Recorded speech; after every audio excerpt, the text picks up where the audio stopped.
ولا الضالين. اللهم اغفر للمؤمنين والمؤمنات والمسلمين والمسلمات الأحياء منهم والأموات اللهم بيننا وبينهم بالخيرات إنك مجيب الدعوات إنك على كل شيء قدير. اللهم صل على محمد صلوات سارے حضرات بلند آواز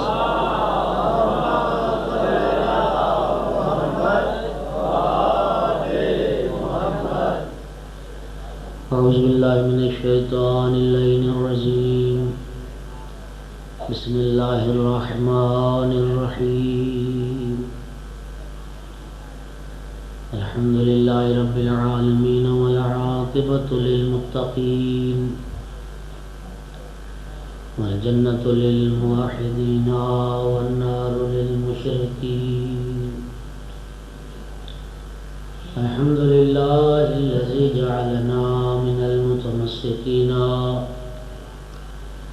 بعناية علي بن أبي طالب وأولاده المعصومين. اللهم صل على محمد وآل محمد.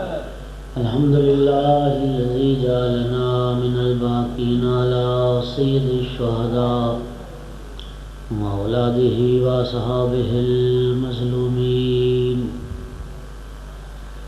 الصلاة والسلام والتحية والإكرام على رسوله الكريم شفيع المذنبين أنيس الغريبين رحمة للعالمين.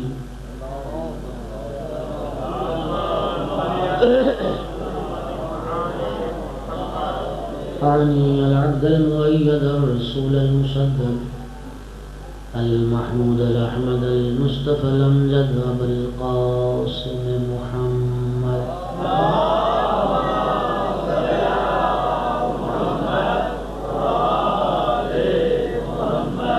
ثم الصلاة والسلام والتحية والإكرام على آله الطيبين الطاهرين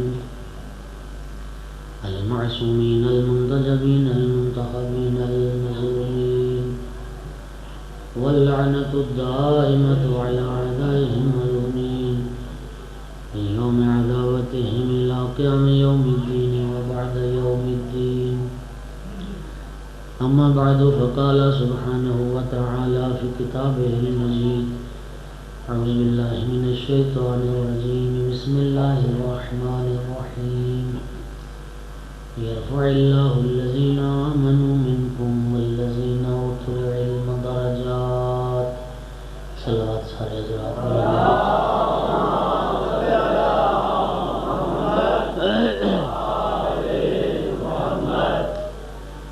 سامعین محترم، حاضرین مجلس، موالیان حیدر کرار، عزاداران شہدائے کربلا، اللہ رب العزت کلام المقدس میں ارشاد فرماتا ہے یرفع اللہ الذین آمنوا منکم. اللہ ان لوگوں کے درجات بلند فرماتا ہے جو صاحبان ایمان ہیں.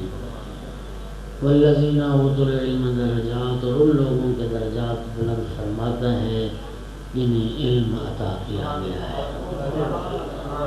ایمان اور علم یہ انسان کی بلندی درجات کا سبب ہے اور بلندی درجات کا باعث ہے.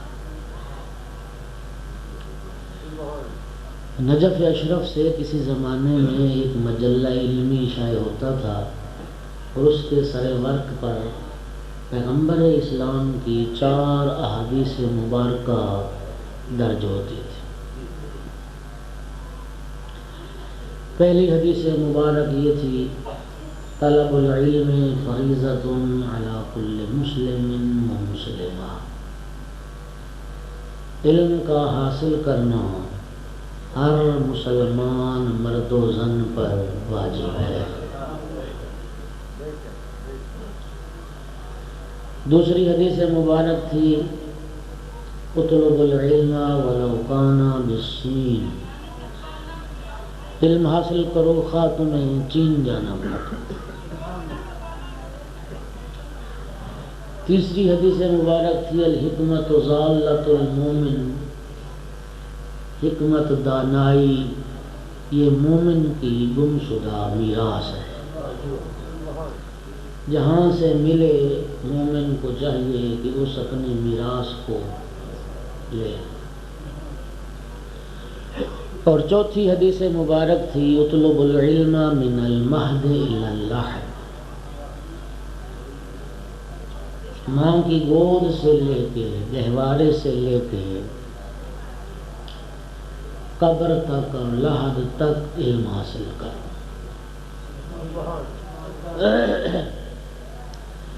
رحمت دو عالم سے کسی نے پوچھا یا رسول اللہ اگر کوئی انسان مر رہا ہو، روح نکلنے والی ہو، جان کنی کا احتضار کا عالم ہو، تو ایسے عالم میں انسان کو کیا کرنا چاہیے؟ سرکار نے فرمایا علم حاصل کرنا چاہیے. روح نکلنے والی احتضار کی کیفیت فرمایا کر سکے تو ایسی حالت میں بھی علم حاصل. مسلمان سائنسدان تھا البیرونی، یہ جب مر رہا تھا نا البیرونی، احتضار کی حالت تھی، تو ایک عالم دین ایک فقی ان کی عیادت کے لیے آئے اور دیکھنے آئے ان کو. تو بیرونی نے ان سے وراثت کا مسئلہ چھیڑ دیا، وراثت کے کسی مسئلے پہ بحث شروع کر دی. فقی بڑے حیران ہوئے کہ البیرونی تو احتضار کی کیفیت میں ہے اور تجھے وراثت کے مسئلے یاد ہیں. البیرونی نے کہا کہ میں جاہل مر جاؤں بہتر ہے یا اس مسئلے کا علم لے کے مر جاؤں بہتر ہے؟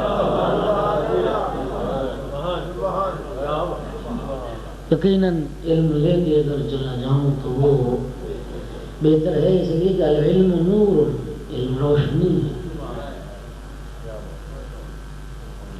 یہ 4 احادیث مبارکہ اس رسالے کے، اس مجلہ کے سر ورق پہ لکھی ہوتی تھی. شہید مطہری نے لکھا کہ ایک یورپی دانشور اور ایک یورپی سکالر، اس نے جب یہ مجلہ علمی دیکھا اور رحمت دو عالم کی ان احادیث کے متعلق آگاہ ہوا اور اس کے مضمون اور مفہوم کا پتہ چلا تو حیران ہو گیا وہ یورپی دانشور، اور وہ کہنے لگا کہ تعجب ہے کہ جس دین کے بنیان گزار نے اور جس صاحب شریعت نبی نے اپنی امت کے لیے تحصیل علم پر اتنا زور دیا، کہتا ہے میری حیرت کی انتہا نہ رہی ہے کہ اس وقت پوری دنیا میں اور پورے روئے زمین پہ اسی پیغمبر کا کلمہ پڑھنے والے سب سے زیادہ جاہل سب سے زیادہ جاہل. من حیث القوم من حیث الملت مسلمان سب سے زیادہ جاہل. دیکھیے قومیں افراد کی قلت و کثرت کا نام نہیں ہوتا. توجہ کرنا، قومیں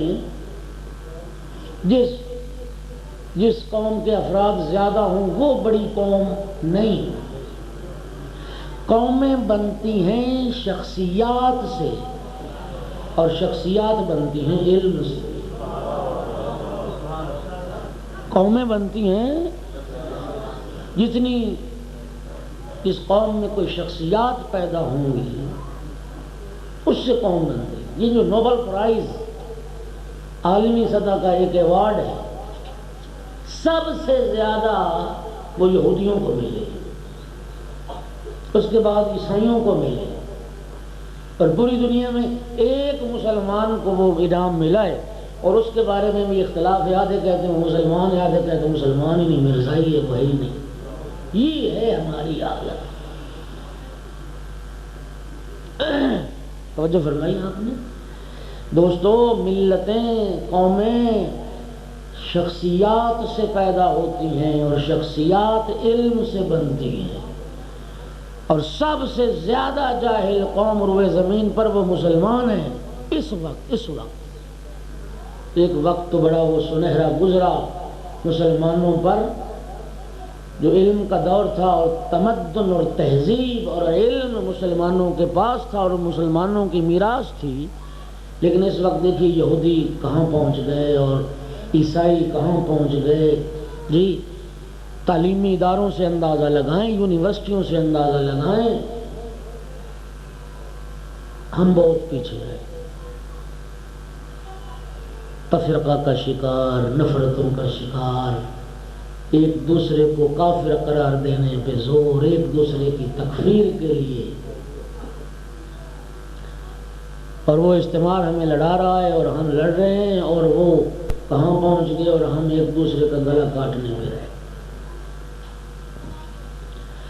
یاد رکھنا دوستو، تحصیل علم اوجب الواجبات ہے، ہر واجب سے بڑھ کر اگر کوئی واجب ہے تو وہ علم کا حاصل کرنا۔ غور فرما رہے ہیں نا، اور یقیناً غور فرما اور فرمانا چاہیے۔ ہم جب واجبات کو شمار کرتے ہیں اور فروع دین کی بات کرتے ہیں تو کتنے فروع دین؟ 10۔ البتہ جو پرانی دینیات کی کتابیں تھیں ان میں اگر آپ دیکھیں گے تو مل جائے گی کہ 6 ہوتے تھے فروع دین، 6۔ اور اب کتنے لکھے ہوئے ہیں؟ تو کیا کوئی دین بدل گیا ہے، نیا آ گیا ہے؟ اس معاملے میں ایک وضاحت آپ کی خدمت میں عرض کروں۔ وہ جو دینیات لکھی جاتی ہے اس کے اوپر لکھا ہوتا ہے دینیات بچوں کے لیے، بزرگوں کے لیے نہیں، بڑوں کے لیے، وہ بچوں کے لیے دینیات لکھی جاتی ہے۔ اس میں لکھا ہوتا تھا کہ فروع دین 6 ہیں۔ یہ وہ ساری باتیں ہیں، فروع دین، اصول دین، 12 اماموں کے نام، کلمہ شریف، 14 معصومین کے اسماء گرامی، یہ جو ابتدائی معلومات تھی نا مذہبی، یہ ہم ماؤں کی گود سے سیکھتے تھے، یہ مائیں سکھاتی تھی۔ پتہ نہیں آج کل کی ماں تو اس کو تو فرصت نہیں، اسے تو خود نہیں کلمہ آتا ہوگا، وہ تو بیٹے کو کیا سکھائے گا۔ یہ تھوڑا سا پہلے جو مائیں گزری جی، وہ مائیں سکھاتی تھی۔ آج کی ماں کو تو نہ وہ ڈش سے فرصت ہے اور نہ کیبل سے فرصت ہے اور نہ کسی جی، مصروف مائیں ہیں نا آج کل کی، مصروف مائیں۔ یہ پرانی یہ باتیں مائیں سکھاتی تھی، ہمیں تو ماؤں نے یاد کروایا تھا۔ اور سرکار نے یہ جو فرمایا اطلب العلم من المہد، پیغمبر کا یہ فرمان اشارہ کر رہا ہے، اور پیغمبر کا فرمان یہ بتا رہا ہے کہ جو مہد ہے، جو ماں کی گود ہے، وہ پہلا سکول ہے اور پہلا مدرسہ ہے انسان کا، اور اس میں شک بھی نہیں ہے۔ اقبال نے کہا تھا، کیا خوب کہا تھا، اقبال نے کہا تھا سیرت فرزندہا از امہات، جوہر صدق و صفا از امہات۔ یہ مائیں ہیں جو اولاد کی سیرت و کردار بناتی ہیں۔ ماں جتنی صاحب کردار ہوگی، اولاد بھی صاحب کردار بنے گی۔ یہ جو صدق و صفا کا جوہر منتقل ہوتا ہے، یہ ماں سے منتقل ہوتا ہے۔ اور یاد رکھیے یہ بات ثابت ہو چکی، جس طرح بیماریاں وراثتی موروثی ہیں اور خون میں منتقل ہوتی ہیں، کسی خاندان میں شوگر کی بیماری چل رہی ہے تو وہ اولاد میں جا رہی ہے، اور کسی میں یورک ایسڈ ہے تو وہ اولاد میں چل رہا ہے، اسی طرح اخلاقیات بھی موروثی ہیں۔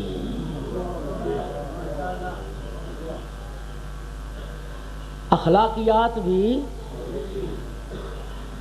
بد اخلاق گھرانے میں اولاد میں وہ بد اخلاقی بھی سرایت کرے گی۔ جھوٹ بولنے والا گھر ہے تو وہ جھوٹ سرایت کرے گا جی۔ یہ تو واضح اس کو عذر من الشمس یہ چیز ہے، اس میں میں آپ کا وقت ضائع نہ کروں۔ مائیں کردار اولاد کا تعمیر کرتی ہیں، اور رحمت دو عالم نے اس لیے فرمایا تھا کہ بچے کی تربیت کا جو مرحلہ ہے وہ بچے کی ولادت سے شروع نہیں ہوتا، وہ ماں کے انتخاب سے شروع ہوتا ہے۔ اولاد کے لیے ماں کیسی منتخب کر رہے ہو، اور اس لیے پاک رسول نے فرمایا تھا ایاکم وخضراء الدمن، خضراء دمن کوڑے پر اگنے والی، گندگی کے ڈھیر پر اگنے والی سبزیوں سے بچو۔ خضراء دمن سے بچو، گندگی کے کوڑے کے ڈھیر پر جو سبزی اگتی ہے اس سے بچو۔ قیل وما خضراء الدمن یا رسول اللہ، یا رسول اللہ اس کوڑے کی سبزی اور کوڑے کے سبزے سے مراد کیا ہے؟ فرمایا خوبصورت چہرے والی عورت لیکن جس کی پرورش ایک گندے گھرانے میں ہوئی ہے۔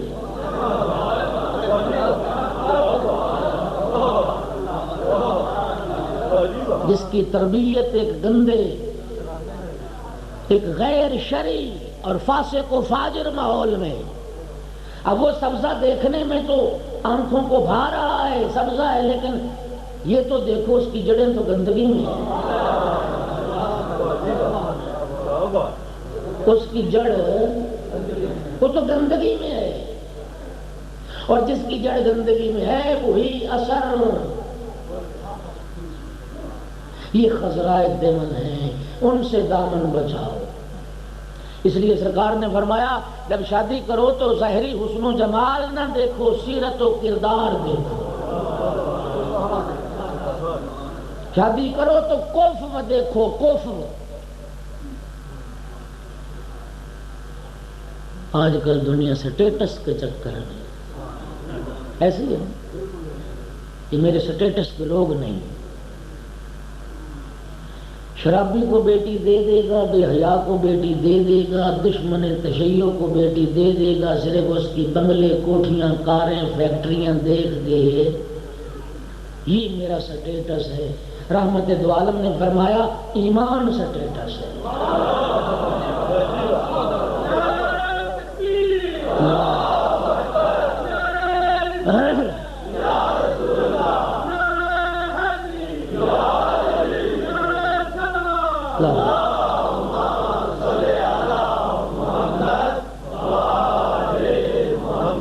ایمان سٹیٹس۔ عبد الرحمن بن عوف آیا بارگاہ رسالت میں، یا رسول اللہ میں تاریخ عرب کا قصیر ترین حق مہر دینے کے لیے تیار ہوں۔ یہ زمانے کی بات ہے جب حق مہر یہ چند درہم حق مہر ہوتا تھا۔ ابن عوف نے کہا میں 10,000 دینار 10,000 دینار اور 100 اونٹ مصر کے قیمتی ریشمی کپڑوں سے لدا ہوا فاطمہ کا حق مہر دینے کے لیے تیار ہوں۔ فاطمہ کا حق مجھ سے فرما دیں۔ رحمت دو عالم نے سنا، چہرے پہ غضب کے آثار پیدا ہو گئے، چھوٹی چھوٹی کنکریاں پڑی تھی، مٹھی بھر کے ابن عوف کے منہ پہ ماری، فرمایا مجھے دنیا دار سمجھتا ہے، امرها الی ربها، فاطمہ کا معاملہ اللہ کے ہاتھ۔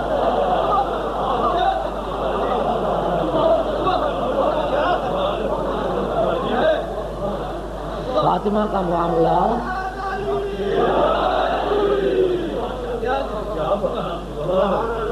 رشتہ کرنا ہے تو ایمان دیکھ، محب اہل بیت ہے یا نہیں، وہ گھرانہ سید الشہداء کا عزادار ہے یا نہیں، وہاں نماز روزے کی، اسلامی احکام کی، شریعت کی پابندی ہے یا نہیں، وہ گھر پردے دار ہے یا نہیں، اس گھر میں غیر محرم تو داخل نہیں ہوتے۔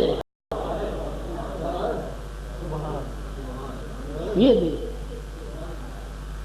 اور پھر رحمت دو عالم نے فرمایا لولا علی لما کانا لفاطمہ کفء علی وجہ الارض، علی نہ ہوتے زہرا کی ہمسری کرنے والا کوئی نہیں۔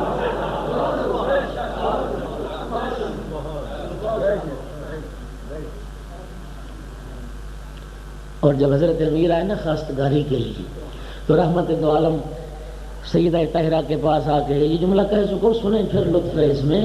رحمت دو عالم صدیقہ طاہرہ کے پاس آ کے فرمایا فاطمہ بیٹی تیری خواستگاری کے لیے وہ آیا ہے خیر امتی. یہ پہلا جملہ، خیر امت، میری امت میں سب سے افضل، اقدمہم سلما وعاظمہم حلما واکثرہم علما. فاطمہ بیٹی تیری خواستگاری کے لیے وہ آیا ہے جو اسلام میں سب سے مقدم ہے، جس کا علم سب سے بڑھ کے ہے اور جس کا علم سب سے زیادہ. یہ کیوں فرما رہے تھے سرکار دو عالم نے یہ جملے کیوں فرمائے؟ سرکار کے ان جملوں سے میں یہ استنباط کر سکتا ہوں کہ ہمارے لیے یہ تعلیم تھی، جہاں بیٹی دو یہ چیزیں دیکھو، اس کا اسلام دیکھو، اس کا علم دیکھو، اس کا علم دیکھو، اس کا تقویٰ و پرہیزگاری دیکھو، دولت نہیں، دنیا نہیں. تو ماں کی گود جو ہے وہ پہلی سیرت فرزندہ امہات، ماں ہونا فاطمہ بنت اسد جیسی،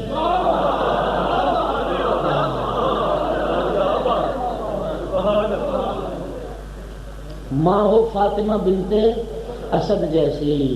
بیٹا حیدر قرار دنیا میں آتا ہے اور ماں ہو میں شہیدوں کا جگر چبانے والی.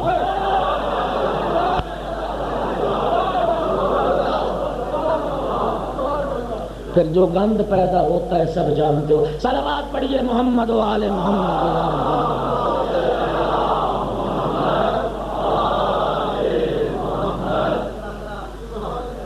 پہلی گود، ماں کی گود، یہ پہلی درسگاہ ہے اولاد کی. میں عرض کر رہا تھا کہ اوجب الواجبات وہ کیا ہے؟ تحصیل. یہ فروع دین جو لکھے گئے 6 یا 10، یہ دینیات تھی بچوں کے لیے. بات کو سمجھیے وضاحت. اس کو قطعاً یہ سمجھنا کہ صرف یہی فروع دین ہے. علماء کرام تشریف فرمائیں، کتاب الطہارت سے لے کر حدود و قصاص و دیات تک کے جو مسائل ہیں یہ دین کی فروع نہیں. بولیے تو صحیح. طہارت کے مسائل دین کی فروع نہیں، وراثت کے مسائل دین کی فروع نہیں، نکاح طہارت کے مسائل دین کی فروع نہیں،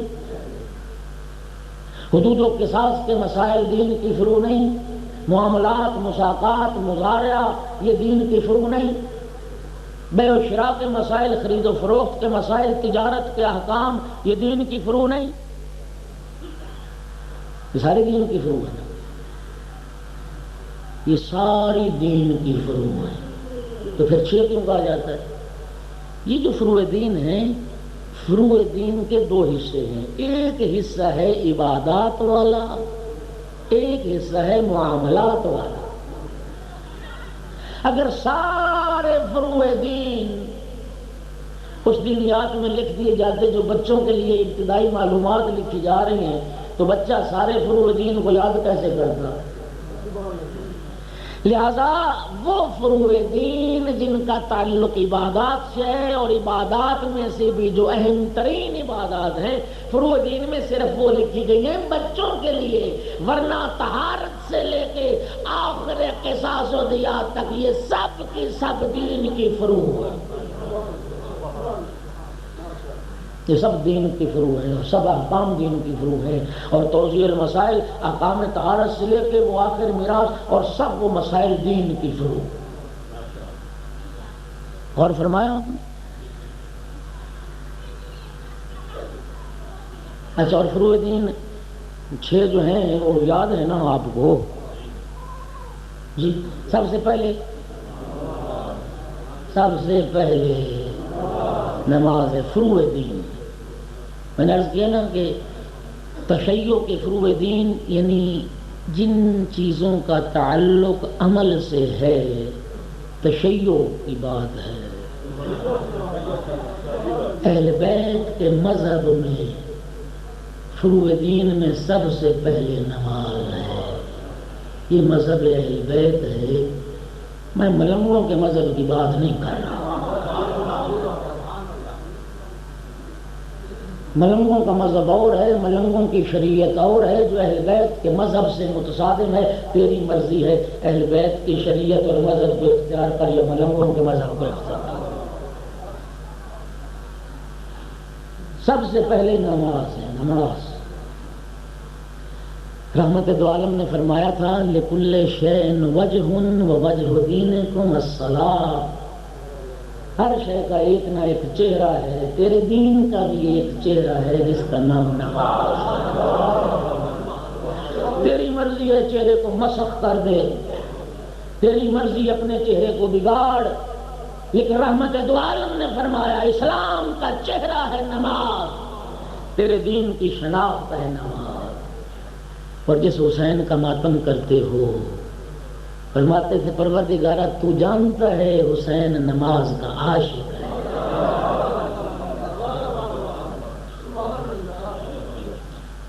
رحمت دو عالم فرماتے تھے قرۃ عینی فی الصلاۃ، میری آنکھوں کی ٹھنڈک نماز ہے. فرماتے تھے بھوکا کھانا کھا کے پیٹ بھر جائے گا، پیاسا پانی پیے گا سیراب ہو جائے گا. وَإِنِّي لَا أَشْبَعُ مِنَ الصَّلَاةِ، فرمایا میں محمد کا نماز سے جی نہیں بھرتا، میرا نماز سے جی نہیں بھرتا. دوستو علم کی دنیا ہے، علم کا دور ہے. اور یاد رکھنا موضوع علم اور وارثان علم چل رہا ہے. رحمت دو عالم کی حدیث ہے، شیعہ بھی سنیں سنی بھی سنیں. رحمت دو عالم نے فرمایا تھا اذا ظہرت البدع فی امتی فلیظہر العالم علما والا فعلیہ لعنت اللہ والملائکۃ والناس اجمعین. جب میری امت میں بدعتیں ظاہر ہونے لگ جائیں،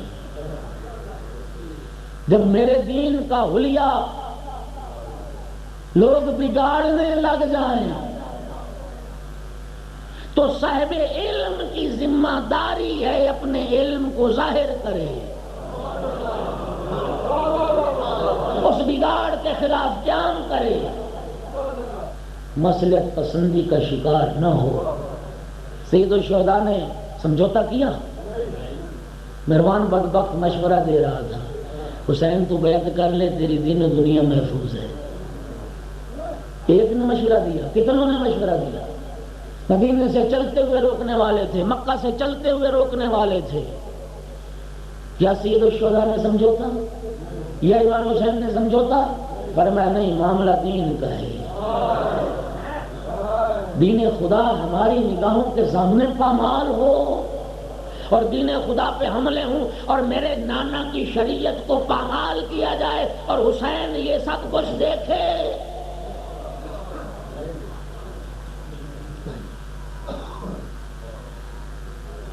فرمایا انا احق ممن غیر.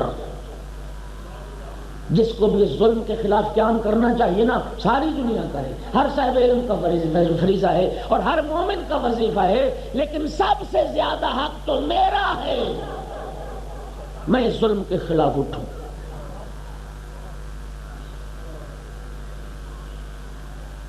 کیا فرمایا؟ عالم کی ذمہ داری ہے. عالم لفظ عالم فرمایا ہے، یہ ابا کبا کا ذکر نہیں ہے، کسی اہل منبر کا ذکر نہیں ہے، کسی امام والے کا ذکر نہیں ہے. سرکار نے فرمایا جو جانتا ہے کہ یہ عمل خلاف شریعت ہے، جو جانتا ہے یہ بات مذہب اہل بیت کے خلاف ہے، جو جاننے والا ہے اس کی ذمہ داری ہے اپنے علم کو ظاہر کرے. اور اگر علم ظاہر نہیں کرے گا اس پر اللہ کی بھی لعنت ہے، ملائکہ کی بھی لعنت ہے، سب انسانوں کی لعنت ہے. یہ شہادت گاہ الفت میں قدم رکھنا ہے، لوگ آسان سمجھتے ہیں مسلمان۔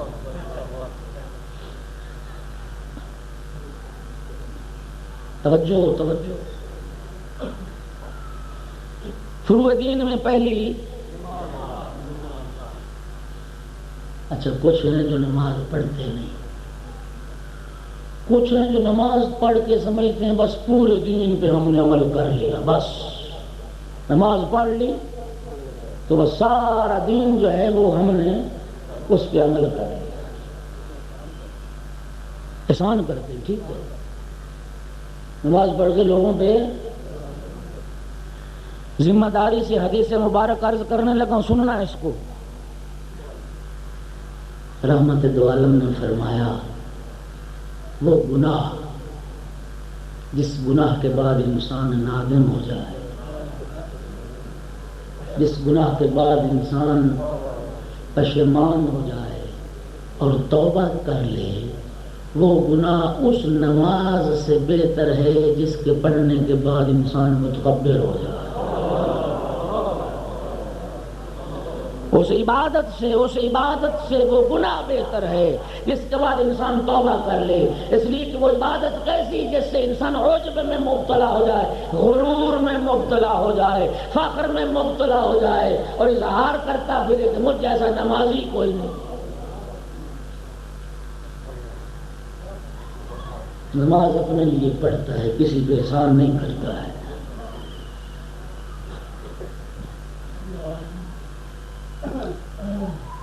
وہ نہ پڑھنے والا طریقہ بھی غلط ہے اور نماز پڑھ کے سارے جہان کو سنانا،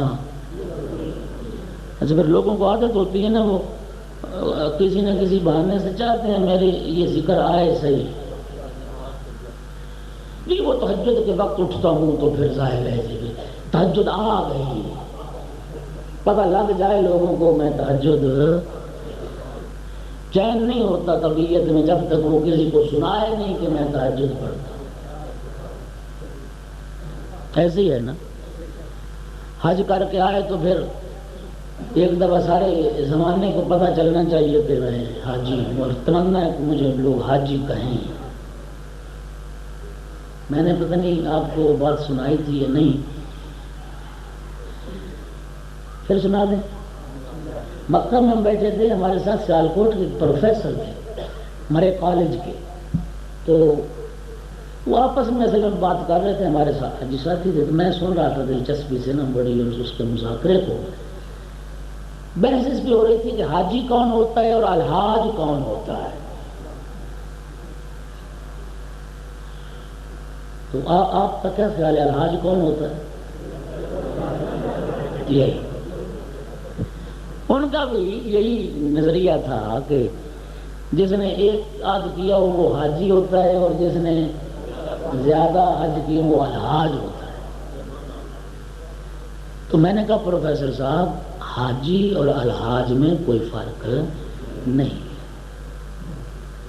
چونکہ الحاج، حاج عربی میں حاج کہتے ہیں، یہ پھر گرامر کی بات آ جائے گی، تو اس حاج یعنی حج کرنے والا جس کو ہم حاجی کہتے ہیں عربی میں حاج کہتے ہیں، اس پر جب الف لام لگ جاتا ہے تو بن جاتا ہے الحاج۔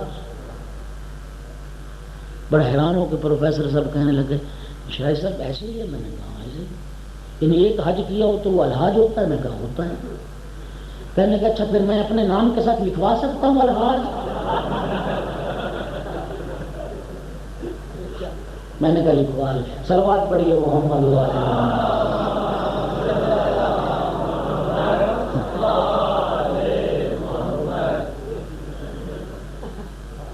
نماز فرض ہے کب انسان بالغ ہو جائے، بچی بالغ ہو جائے، بچہ بالغ ہو جائے، نماز فرض، روزہ فرض، سارے احکام شریعت اس کی طرف متوجہ ہو جاتے ہیں اور وہ شریعت اسلامیہ کا مکلف ٹھہرتا ہے۔ لیکن علم ایسا فریضہ ہے جس کے لیے بالغ ہونے کا انتظار نہیں کرنا۔ اطلب العلم من المال، ماں کی گود سے کیسے علم شروع کر، غور فرمایا۔ جہاد فریضہ ہے، فروع دین میں شامل ہے، لیکن جہاد سے مستثنیات موجود ہیں۔ عورتوں سے ساقط ہے، بچوں سے ساقط ہے، بوڑھوں سے ساقط ہے، بیماروں سے ساقط ہے، لیکن علم ایسا فریضہ ہے، نہ بچے سے ساقط، نہ بوڑھے سے ساقط، نہ بیمار سے ساقط، نہ صحت مند سے، نہ عورت سے، نہ کسی۔ علم سب حاصل کریں، علم۔ وقت بڑا تیز سے گزر گیا، یہ ساری باتیں اب نماز کی فضیلت اور افضلیت میں جماعت کے ساتھ پڑھی جائے، اس نماز کی بڑی فضیلت، مفصل حدیث سب رسالہ ہے عملیہ میں، توضیح المسائل میں فقہا نے جماعت نماز کے باب میں اس کو ذکر کیا ہے۔ اس میں ایک موقع پہ سرکار نے فرمایا کہ جب جماعت میں نمازیوں کی تعداد 10 سے بڑھ جاتی ہے، رب العزت فرماتا ہے ملائکہ تم اب اس نماز کا ثواب لکھ نہیں سکتے، اس نماز کا ثواب، اس کی جماعت 10 سے بڑھ گئی، تم لکھ نہیں سکتے۔ لیکن اتنی فضیلت کے باوجود ہر کسی کے پیچھے نماز نہیں پڑھ سکتے، ہر کسی کو امام جماعت نہیں بنایا جا سکتا۔ جی یہ ہمارا اہل بیت کا پاکیزہ مکتب ہے، جس میں 4-5 منٹ کے امام کے لیے بھی شرطیں ہیں۔ جی پڑھیے، اپنی کتابوں کو پڑھیے، اپنے مذہب کو پڑھیے، اہل بیت کی فقہ کو پڑھیے۔ ہمارے مذہب میں حرام زادہ امام جماعت، ہمارے مذہب میں حرام زادہ نماز نہیں پڑھا سکتا۔ وہ اور ہیں جو خلیفہ بنائے پھرتے ہیں، سلوات پڑھیے محمد و آل محمد کی ذات۔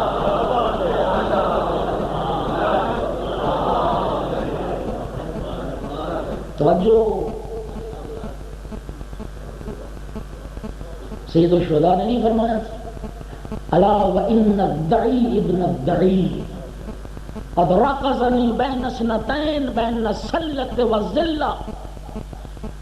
اس ابن زیاد نے، اس حرام زادے کے حرام زادے بیٹے نے مجھے 2 باتوں میں سے ایک بات کو اختیار کرنے پر مجبور کر دیا، یا میں تلوار کو اپنی گردن پہ برداشت کروں یا میں ذلت کی زندگی برداشت کروں۔ میرے آقا نے فرمایا ہیہات من الذلہ، حسین شہادت کی موت اختیار کر سکتا ہے، ذلت کی زندگی برداشت نہیں کرتا۔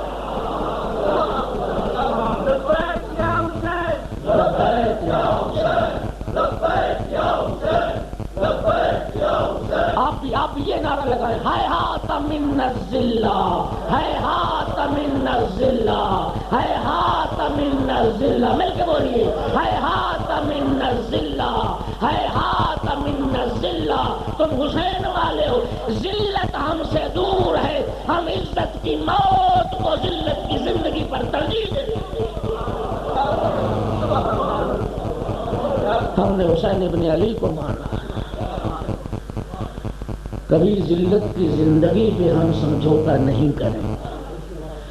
اور سرکار سید الشہداء نے یہی تو فرمایا تھا، جب مرنا مقدر ٹھہرا اور موت انسان کی پیشانی پہ لکھ دی گئی کہ ہر انسان مرے گا، تو پھر کیوں نہ وہ موت راہ خدا میں آئے،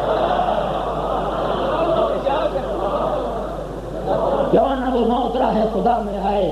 انسان تو ہسپتالوں میں مر جاتے ہیں، انسان تو روڈ حادثات میں مر جاتے ہیں، انسان تو زمین کے جھگڑوں میں مر جاتے ہیں، انسان تو چھوٹی چھوٹی باتوں پہ جھگڑ کے اپنی جان ضائع کر دیتے ہیں۔ جب مر ہی جانا ہے تو پھر کیوں نہ نصرت دین خدا کے لیے، کیوں نہ محبت اہل بیت میں، کیوں نہ ولایت علی کی راہ میں، اور کیوں نہ مذہب حق کی سر بلندی کے لیے انسان جان قربان کرنے جب مر ہی جانا۔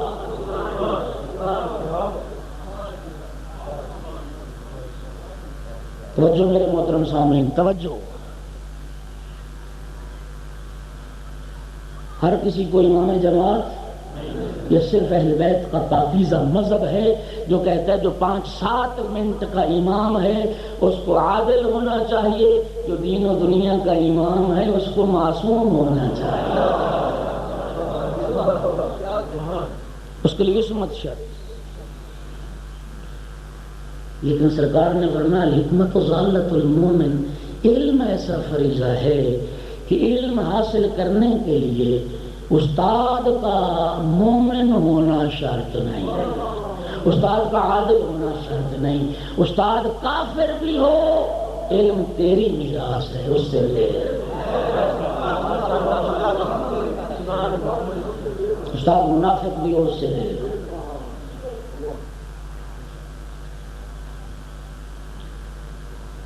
اب رہ گئی بات، بڑا سب کو چھوڑ دیا میں نے، کون سا علم؟ آج 7 محرم الحرام ہو گئی اور یہی موضوع میرا رہا، علم اور وارثان علم۔ تو کون سا علم؟ ہر وہ علم دین کا علم ہے جس علم کی مسلمان معاشرے کو ضرورت ہے۔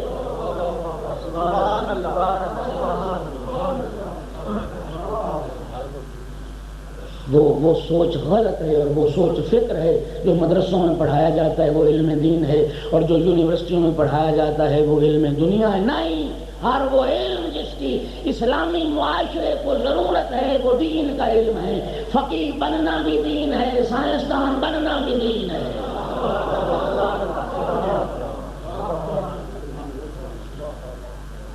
سائنسدان ہونے چاہیے، مسلمانوں میں سائنسدان نہیں ہوں گے، مسلمانوں میں انجینئر نہیں ہوں گے، مسلمانوں میں جدید تعلیم یافتہ افراد نہیں ہوں گے، کہاں مقابلہ کر سکو گے دنیا کا؟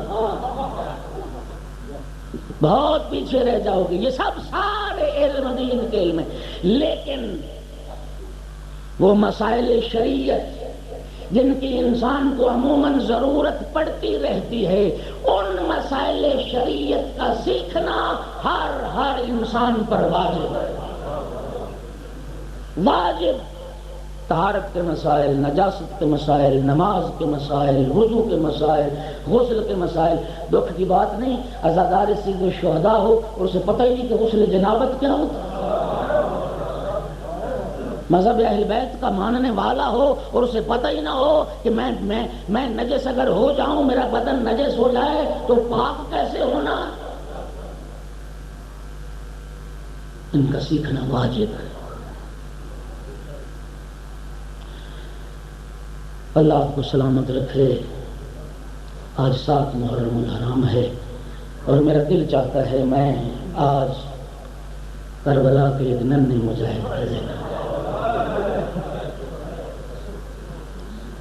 رباب بلال کا تذکرہ کرنا چاہتا ہوں۔ امام حسین علیہ السلام کی بڑی وفادار زوجہ تھی، اگرچہ بنی ہاشم سے تو تعلق نہیں تھا، خدا کی قسم اتنی وفادار۔ 11 محرم کو جب چلی ہے نا مقتل سے اسیر ہو گئے، وارث کے لاشوں کو دھوپ پہ دیکھا ہے، اور وارث کی لاش کو جو دھوپ پہ دیکھا ہے، عہد کیا فرزند رسول میں تیری لاش دھوپ پہ دیکھ کے جا رہی ہوں، وعدہ کرتی ہوں جب تک زندہ رہوں گی میں سائے میں نہیں بیٹھوں، جب تک میں زندہ رہوں گی میں ٹھنڈا پانی نہیں پیوں۔ جب پیش کیا جاتا تھا نا ٹھنڈا پانی، فرماتی تھی میں کیسے پیوں، فرزند رسول تو پیاسا لگا ہو گیا، میں ٹھنڈے پانی۔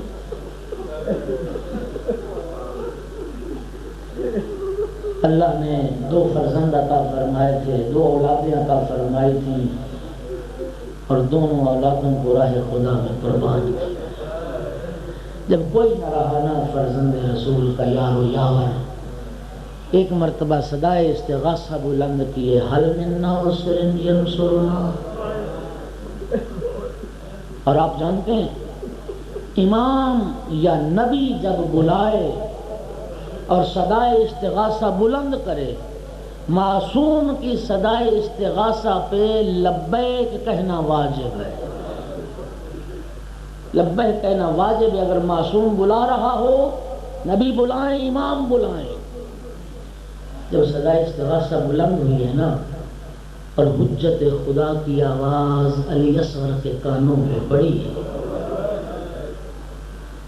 سنو گے میرے آقا کی صدا استغاثہ پہ جناب علی اصغر نے لبیک کیسے کہی؟ بچہ بول تو سکتا نہیں تھا، 3 دن کا پیاسا تھا اور 6 ماہ کا لال تھا۔ جناب علی اصغر نے بابا کے صدا استغاثہ پہ اس طرح لبیک کہی، اپنی ساری طاقت جمع کر کے خود کو جھولے سے گرا دیا، خود کو جھولے سے گرا دیا۔ عزاداروں، خود کو جھولے سے گرا دیا۔ گرنا اور بات ہے، خود کو گرانا اور بات ہے۔ خود کو جھولے سے گرا کے بتایا، بابا میں تیری نصرت کے لیے آؤں، بابا میں تیری مدد کے۔ جناب علی اصغر کا خود کو جھولے سے گرانا تھا۔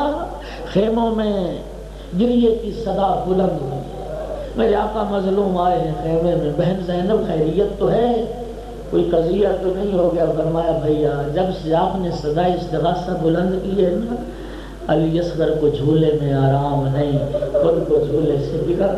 اجرکم علی اللہ، اجرکم علی اللہ۔ زیادہ لمبا نہیں پڑھ سکتا۔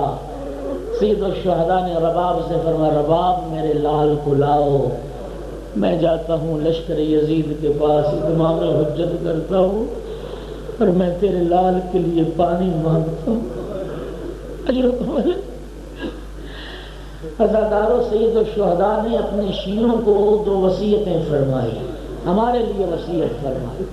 سن لو گے، ہمارے آقا نے جو ہمارے لیے وصیت فرمائی، یہ کب فرمائی؟ 11 محرم کو۔ تو روایات میرے پیش نظر ہیں، جب آئی ہے نا جناب سکینہ بابا کی لاش پہ، کٹے ہوئے گلے پہ بی بی نے بوسے دی، کٹے ہوئے گلے سے آواز آئی، میری سکینہ بیٹی، میرے شیعوں تک میری یہ وصیت پہنچانا۔ سن لو گے، شیعتی مہما شربتم مع عزم فاذکرونی، او شیعو جب بھی ٹھنڈا پانی پینا میں حسین کی پیاس کو یاد رکھنا۔ اوسمعتم بغریب و شہید فاندبونی، جب کسی غریب اور شہید کا ذکر سننا میں حسین پہ نوحہ کرنا اور میں حسین پہ نوحہ کرنا۔ اور اگلا جملہ وصیت کا، مولا فرمایا لیتکم فی یوم عاشوراء جمیعا تنصرونی کیف استسقی لطفلی فابوا ان یرحمونی۔ او شیعو، کاش تم کربلا میں ہوتے اور پھر دیکھتے میں کیسے اصغر کے لیے پانی مانگ رہا تھا، اور لشکر یزید کیسے اصغر کو سراب کر رہے تھے۔ عزاداروں لے کے چلے، کربلا کی تیز دھوپ ابا کا سایہ کیا ہے علی اصغر کا۔ لشکر یزید کے سامنے پہنچ کے فرزند زہرا نے فرمایا، او لشکر یزید، تمہاری نگاہ میں قصوروار ہوں تو میں ہوں، اس 6 ماہ کے بچے کا کیا قصور؟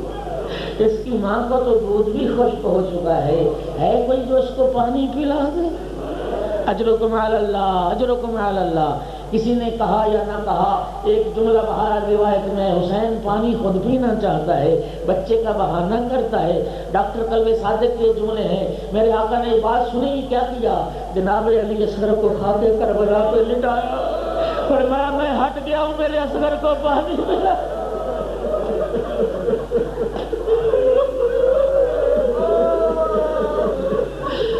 اجرکم علی اللہ۔ جب کوئی نہ بڑھا، میرے آقا نے لال کو اٹھایا۔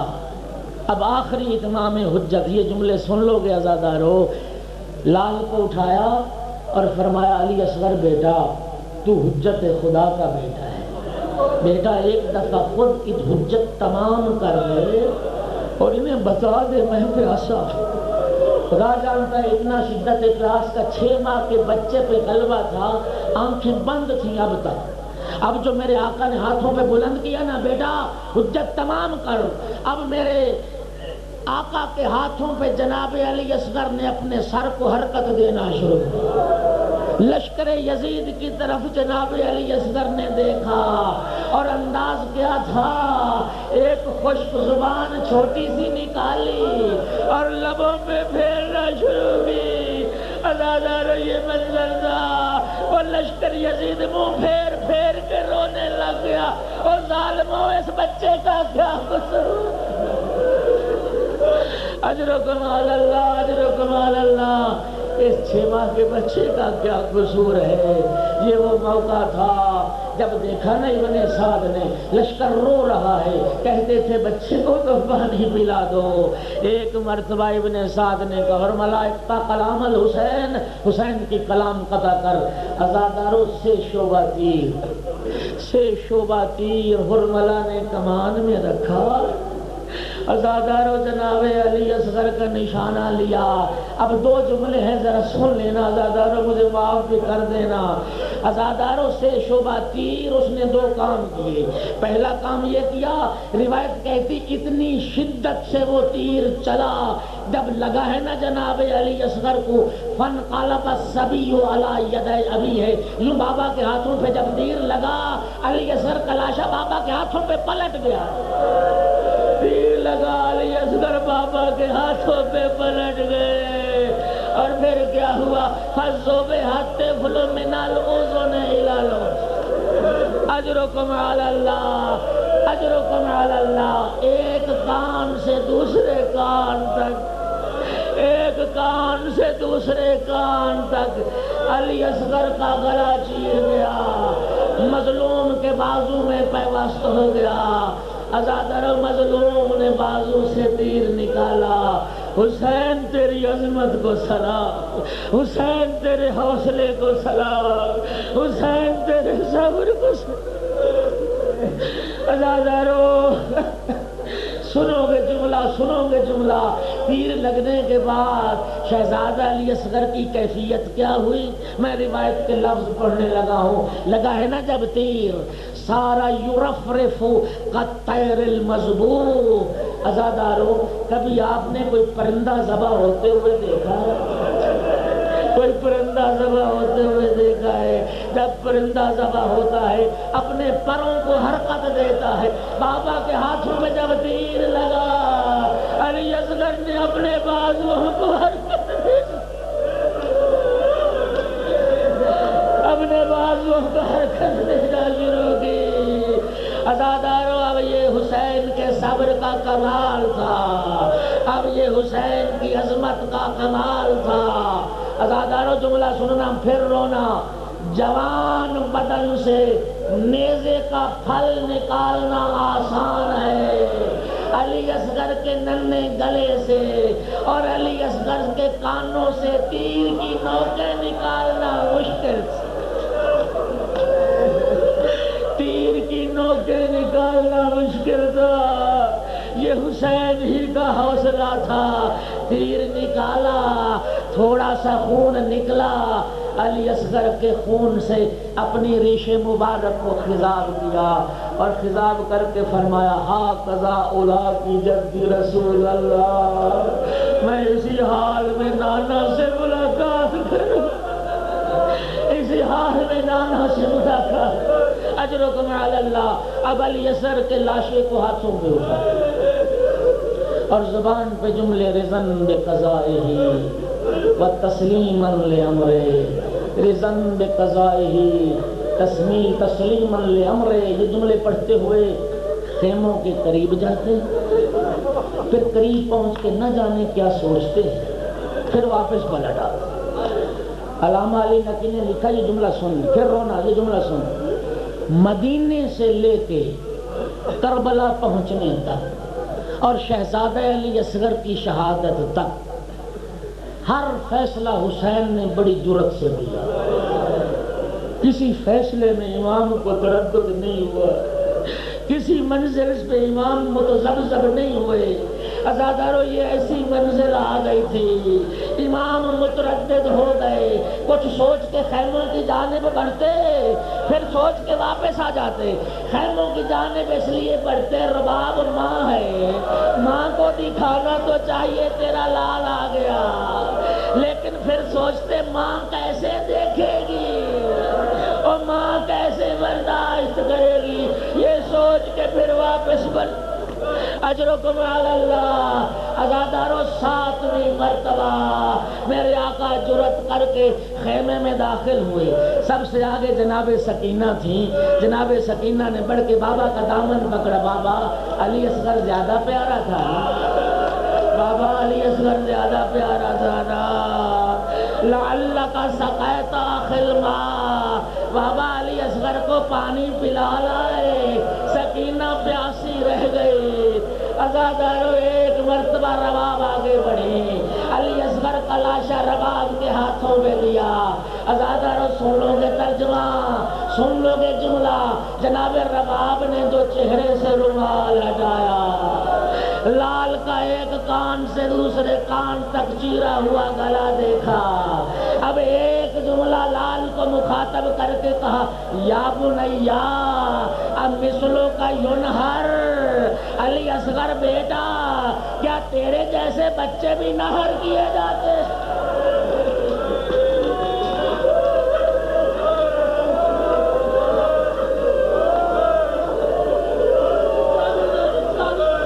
یا بنیا، یا بنیا۔ عزادارو جانتے ہو جو چھوٹے جانور ہوتے ہیں انہیں ذبح کیا جاتا ہے۔ اونٹ بڑا جانور ہے، اس کو 3 جگہ سے ذبح کرتے ہیں جس کو نہر کرنا کہتے ہیں۔ علی اصغر بیٹا کیا تیرے جیسے بچے بھی نہر کیے جاتے؟ تیرے جیسے بچے بھی نہر کیے جاتے ہیں۔ عزادارو رباب سے کہا، رباب میرے ساتھ آ۔